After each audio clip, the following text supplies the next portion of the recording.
Sang pinagpala at magandang araw po sa ating lahat.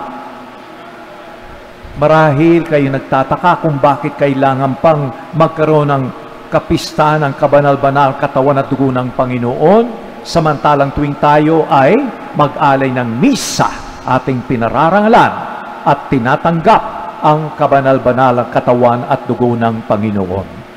Ito po ay tinatag nung taon 1264, 1264, para magbigyan ng diin, para mapalalim ang ating paniniwala sa kamahal-mahal katawan at dugo ni Kristo sa Eucharistia. Maraming nangyari, yung iba hanggang ngayon, pinagdududa. Pero malinaw ang turo ng simbahan. Ang tinapay at alak ni alay sa misa, pagkatapos ng konsekrasyon, ito ay nagiging tunay, hindi larawan, hindi simbolo. Tunay na katawan at dugo ni Kristo. Kaya sana sa ating pagtanggap, kapag sinabi nating Amen, katawan ni Kristo, Amen, yun ay pagpapahayag ng ating pananampalataya, paniniwala. Panginoon, ako po ay tunay na niniwala na ito ay ang iyong katawan at dugo.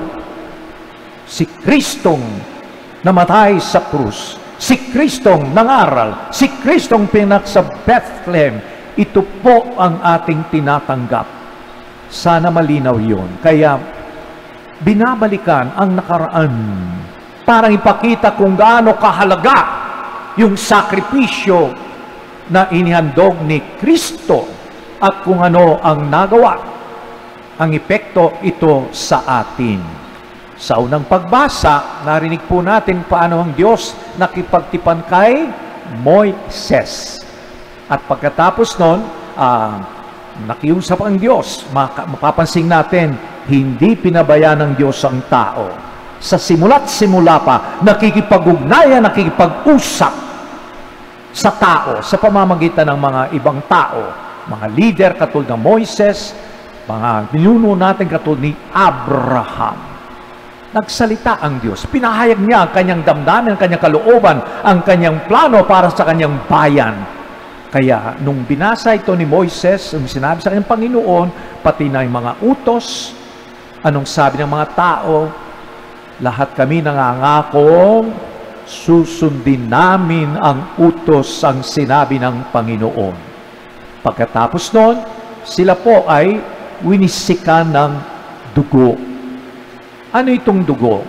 Ito ay dugo ng mga hayop na inihain nila bilang katibayan ng kalang pakikipagtipan sa Diyos.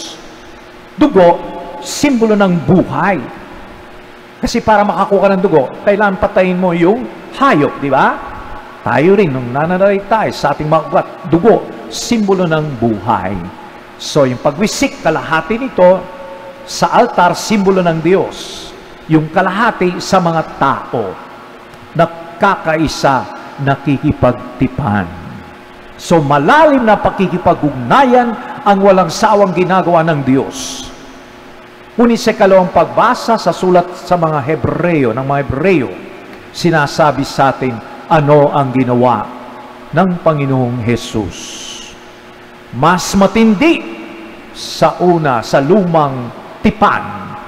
Dahil sa bagong tipan na ginawa ni Jesus, hindi dugo ng mga hayop ang nagpatibay ng kasunduan sa Diyos. Mismong dugo ng Panginoong Jesus. Yan ang nagpatibay. Kaya ito ay tanda, yung Eucharistia, ng hindi matatawarang pagmamahal ng Diyos sa atin. At kadalasan tayo po, okay, meron tayong devotion, adoration, benediction, procession. Pero isa sa bibigyan pansin sa Ebanghelyo ngayon, yung pagbibigay ni Jesus sa kanyang sarili, ito ang aking katawan, ito ang aking dugo.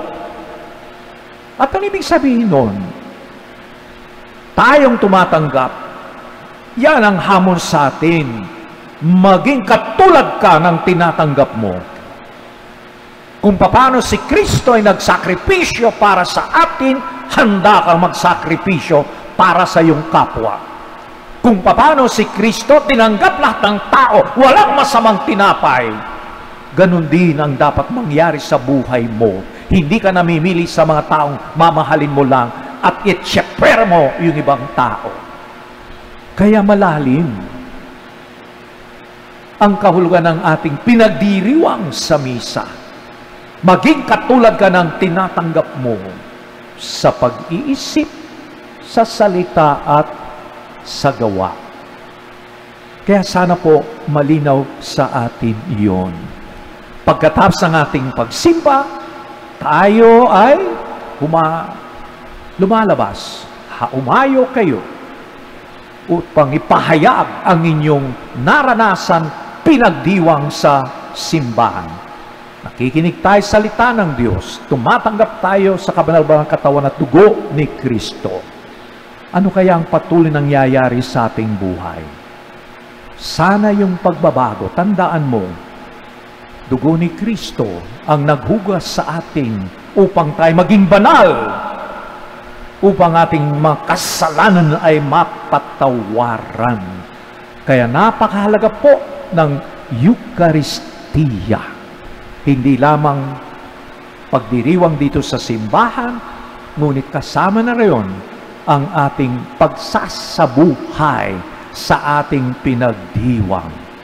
Pagmamahalan, pagkakaisa. Kung paano si Kristo nagbibigay ng pag-asa, tatag, lakas, pagkakaisa, tayo kaya sa ating pamilya, sa ating komunidad, nagbibigay ng pag-asa, panibagong buhay, tatag, malalim na paniniwala sa Diyos. Hari nawa sa ating pagdiwang ngayon po, mapalalim natin ang ating paniniwala sa presensya ni Jesus sa Eucharistia, sa Blessed Sacrament, Santissimo, na nanatili si Jesus sa ating piling upang sabihin sa atin na mahal tayo. Hindi tayo papabayaan. Ano man ang mangyari, hindi susuko, hindi bibitaw ang Panginoon dahil siya po ay nagtagumpay na lahat ng sagabal upang tayo makabalik sa Diyos, kanyang tinalo sa mismong kanyang kamatayan at sakripisyo. Kaya nung siya ay umakyat sa langit, dala ang sakripisyo, pumasok sa santuaryong hindi ginawa ng tao, sa santuaryo ang kanyang alay ay magpasawalang hanggan. Kaya ang misa, patuloy tayo nagkakaisa sa walang hanggang sakripisyo ni Kristo upang unti-unti magkaroon tayo ng ganap na buhay, upang unti-unti makikita sa atin ang kabanalan ng Diyos. Amen.